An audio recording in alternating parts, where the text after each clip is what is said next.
Assalamualaikum warahmatullahi wabarakatuh. Perkenalkan, saya Fadiatul Izzati dengan NIM 230705039. Hari ini saya mau cerita sedikit tentang teknik kripto, atau lebih gampangnya cara menjaga data dan pesan kita agar tidak gampang dibaca oleh orang lain. Jadi gini, sekarang kan kita hampir semua aktivitas dilakukan secara online, mulai dari chatting, belanja, ngirim tugas, sampai urusan keuangan pun lewat internet. Nah, karena semua itu berbasis digital, pasti ada risiko juga, kayak data bocor, pesan disadap, atau bahkan akun kita yang diretas.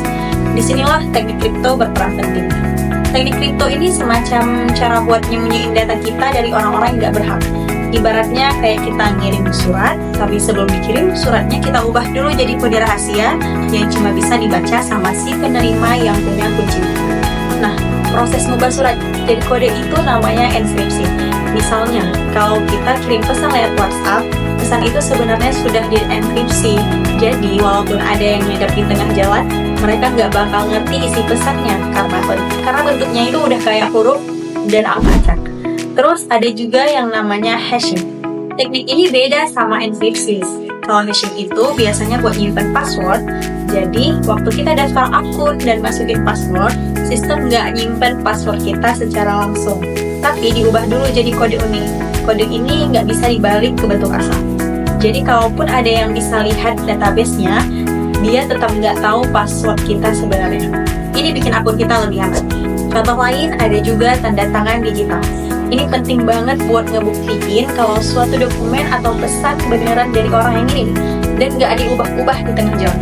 Misalnya pas kita terima email penting atau dokumen resmi dari kampus, itu biasanya udah dikasih tanda tangan digital biar jelas keasliannya.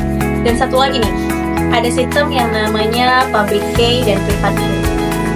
Gampangnya gini, public key itu alamat kayak alamat rumah ya, yang bisa dikasih ke siapa aja biar mereka bisa kirim paket ke kita. Tapi buat buka paket itu kita butuh yang namanya private key, kunci pribadi yang cuma kita yang punya. Sistem ini dipakai juga dalam dunia cryptocurrency kayak Bitcoin yang keamanannya dijaga pakai teknik kripto juga. Nah, walaupun semua teknik kripto tadi terdengar agak teknis, tapi sebenarnya mereka udah jadi bagian dari kehidupan kita sehari-hari. Kita mungkin nggak sadar selama ini, tapi setiap kali kita login ke akun, kirim pesan, atau buka aplikasi keuangan, teknik kripto itu lagi bekerja di balik layar buat jagain data dan privasi kita. Tanpa teknik kripto, dunia digital bakal lebih jauh lebih berbahaya. Data kita bisa disadap, identitas bisa dipalsukan, dan keamanan informasi bisa rusak. Makanya, penting banget buat kita tahu dan paham nih, minimal dasarnya dulu, supaya kita bisa lebih hati-hati dan menghargai perlindungan digital yang ada sekarang.